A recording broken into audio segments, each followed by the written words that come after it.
Hi, I'm Jeffrey Fitzgerald, and today on 4x7 we have four guys talking about 7 different topics. I'm Jeffrey Fitzgerald, and my host with me is Chris Duncan.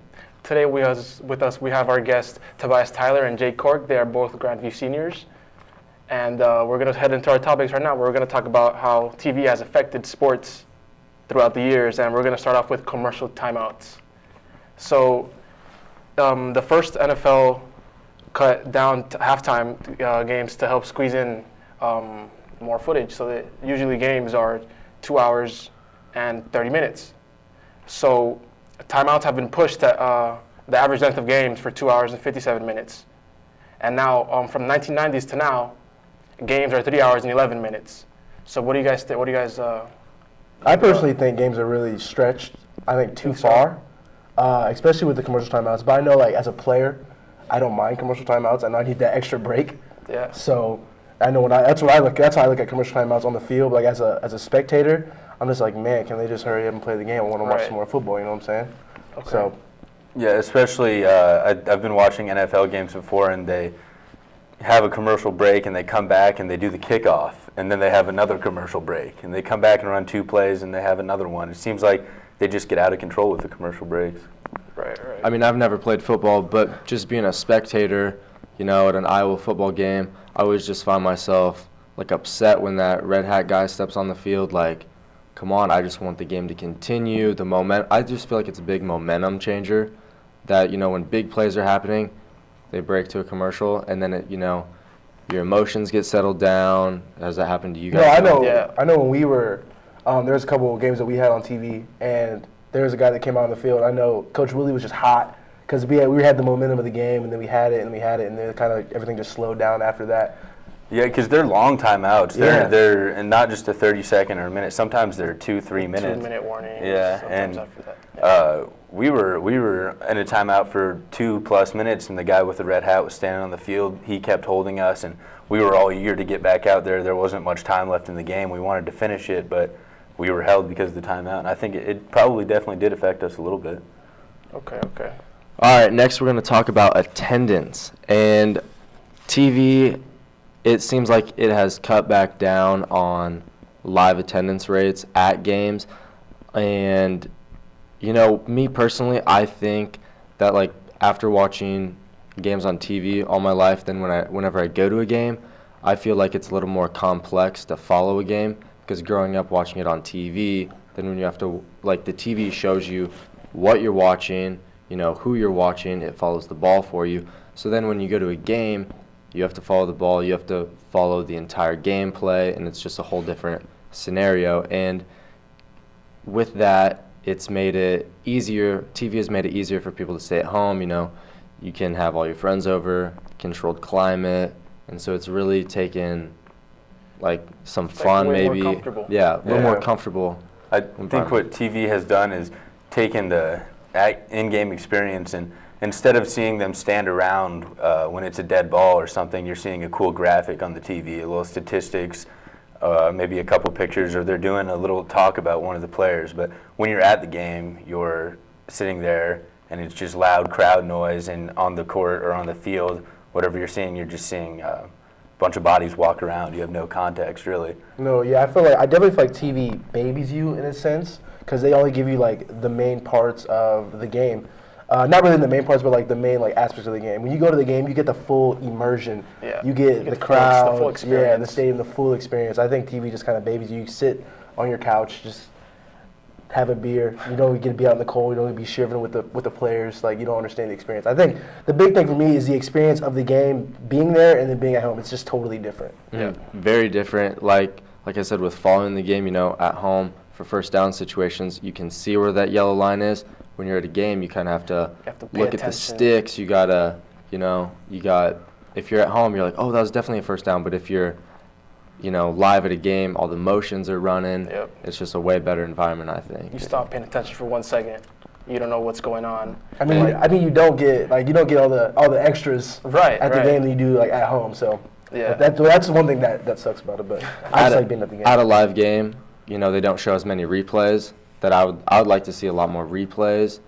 But, like, at home, it's like they do a lot of replays because then they can throw in an extra commercial, just at the bottom of the screen. It's basically an extra commercial, but you're actually getting a replay. Yeah, and they've actually, I went to an NFL game this last season. I went to a Packers game, and they started, I think it was this year, they show what the referee is looking at when he goes under the hood for like a challenge or a questionable call or something. They show what he's looking at on the Jumbotron. So when I was there, that's something that definitely helped me because there was a couple plays that were challenged, and instead of just what I saw 5 minutes ago, I could look up at the Jumbotron and see exactly what the ref was seeing and how they were replaying it. So I think that's a cool feature that they have added, but it's not quite like the home viewing experiences.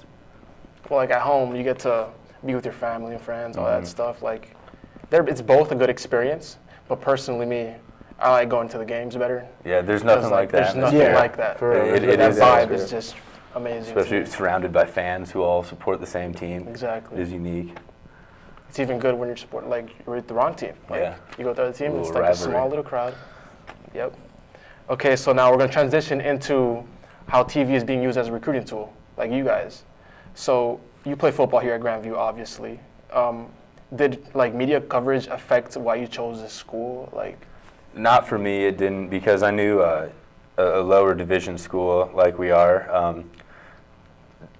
Being covered isn't that often. It's just important games, and every once in a while in national championship it'll get covered. But I think that's more of a concept for Division I, Division II guys. yeah, because some people just want that attention. They want to go to like a Pac-10 or like a big school at an SEC or something like that. So No, I know a couple of guys that went D1, and they really like the atmosphere. They really like being on TV, like kind of showcase their talent to a wider audience. I know when I came here, I was kind of surprised when Coach Woodley said that we're gonna actually game week is gonna be on ESPN3.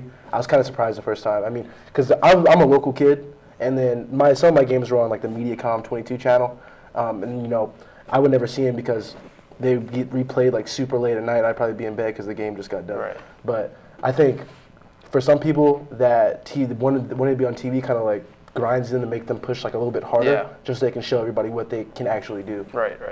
And like going on as a more recruiting tool, they could pitch that, be like, hey, we're going to give you a good scholarship, but as well to the scholarship, like, on a bigger team, you're going to get more exposure. So then you might have a really good player that's on a less exposed team, but if you're on more exposure, maybe those NFL drafts are going to come in easier. You might get an ESPN big highlight clip of the game. Yeah, something like that. Nick Saban and the Alabama Crimson Tide, he can tell all of his recruits that you're going to be on you're going to be on TV almost every Saturday, and if you're not, it's really rare. But some of the even Big 10 and Big 12 schools, like you don't see Texas Tech on every single Saturday. Sometimes they get buried by SEC games, and that's definitely real. I honestly think though that multimedia has definitely changed the game for like recruitment, because like even the small teams now have people always like recording their games, so like no matter what, they'll never miss a moment that you get. So let's say like a star player has a breakout run, has a breakout season, he could send all that, like the videos out and the media out to all the recruiters and possibly get recruited. So. Yeah, like one example of that is Pierre Garçon. He went to a D3 school in Ohio called Mount Union.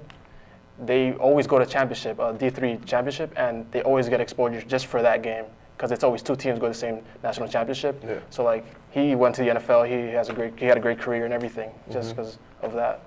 Yeah. For like, throw it back to another small school with you guys, when they would tell you that your big game is going to be on ESPN3, how did you guys take that like excitement? Like being a student, I was kind of excited, like, hey, our school is going to be represented, and then the school can show other oncoming students like, yeah, our football is actually on TV. I think that's pretty cool. Yeah, it's definitely a different feel because on game days there's people walking around with cameras. It feels a little more professional, and they're coming and getting close-ups of your face while you're warming up, and it doesn't really feel normal, but at the same time it's just them trying to put us on TV and portray us in a good way. So does that like make you want to like perform better in the games, or like? I think it definitely gets people going a little more. I would definitely say that people are more apt to play better or try harder when they're on TV. I know. I don't know. For me personally, I feel like when I like seen the cameras and I saw that we were on ESPN3, I was like, oh really? I was kind of like, oh, I was more concerned with messing up and I know, getting yeah, that's roasted by announcers than I was about playing well. I just really didn't wish like they wouldn't catch like Coach Woodley's scene, like on the sideline, like they just zoom in on Coach Woodley just yelling. Yeah. That would've been, I don't know how that would have turned out. All right, now let's transition topics into how TV has affected other aspects of the game. In 1972, before 1972, a tennis ball used to be white, and after that, for better viewing purposes, it's brought more color to the game. So, you know, they're not necessarily outfit, but your uniform and, you know, team sweats and stuff could be more colorful, better. Like Seen maybe as better more viewed. appealing Yeah. to the viewers on TV. Like, for example, football, they put yard markers now. Like, they add a ton of different stuff. Like for kickoff, when it's moved, they move like where it's being kicked off from, and it's more appealing than being at the game. Like you don't see that in the game because like you're there in person, but when you're home at TV, like you see it all. Like Yeah, I actually remember watching a video really recently about, I think it was Fox Sports and their technology with like sports games. They added for hockey like a little glow to the puck when they would hit it, and it would have a little red trail, so you could see it on TV, but not when you were there. And I have watched a tennis game recently, and it kind of looked like the tennis ball was glowing. I don't know if that's just because it's HD now, or if that's because it was actually like a TV effect. But I know what you're talking about, and seeing more colors in TV. As I've grown up, I've seen a lot more colors than what I used to. Yeah, I just think it's a really interesting thought that TV can change the color of a ball in a game. And it's moving so fast. yeah, Yeah. I know. So I think in baseball too, they have like the red line behind it where it shows like the trajectory of the ball. So I think that's really cool. So I don't know, but TV and like I feel like a lot of things are getting more colorful, even with like the uniforms and like the cleats that people are wearing. I think everything's starting to get a lot more colorful. To me, it kind of looks like video game-esque. Like, you know, you could create a character, you know, gear them up, you know, like, and just go on a random like a blue turf field. Like, it's just crazy. How stuff is just like transforming and changing all the time. Okay. So we're going to transition into Olympic events. There was this one Olympic event in 1976. It was Winter Olympics. They were scheduled to air in Colorado, but they were moved to Austria because of some finance measure. So they had to change the time events for like snowboarding, alpine skiing, freestyle skiing, and like ski jumps, so they could air over here in the United States, so we'll be able to see it at a decent time. Like, do you guys think that's right, or like should it be aired like all like at one time? Like, So, I mean, if it's being aired here at a good time, that means it's being aired at a bad time somewhere else. exactly. So Yeah. I feel like a lot of things with TV are now catered towards the U.S. yeah, I know, because I think they did that with this year's Olympics. A lot of things got pushed back and moved so the Americans could see it. And I feel like a lot of things get pushed back, you know, kind of for us. So I feel like we're kind of like selfish in a way. In a way.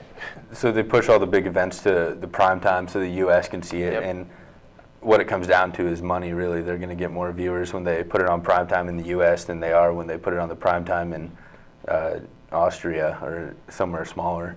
Yeah, and, you know, I just think that's kind of interesting to show how much TV really has a pull in society just with sports and, you know, other reality TV shows, how TV is scheduling around, like, people's work and how TV can have an effect on, TV in America has a effect around the world, something based on the Olympics. Yeah. So next, we're going to talk about a breakdown of an NFL game, how much an NFL TV will, you know, make a play. So 11 minutes is a normal game of them the actual action, and 75 minutes is spent basically just watching people walk around and do nothing. I've seen in NFL games and pretty much every time the quarterbacks will run the play clock down to 0, and it takes 40 seconds every time, and you just watch it. You watch those 40 seconds happen. I know playing the game, it doesn't feel like we're only playing for 11 minutes. I mean, I feel like we're always on the field, like constantly. But then, you know, that statistic, I've read that before somewhere too, and I was like, wow, you know, it's kind of crazy because, like you said, they run another play clock, and then everything sometimes just slows down. It's just, as a player standpoint, it kind of just sucks. Like, Yeah. at that point, because I know sometimes there'll be games like, can this game just be over with already? Like, it's taking just too long. All right, well, I want to thank Tobias and Jake for joining us today on 4x7, and I want to thank GVU Media for. Thank you guys for watching GVU Media.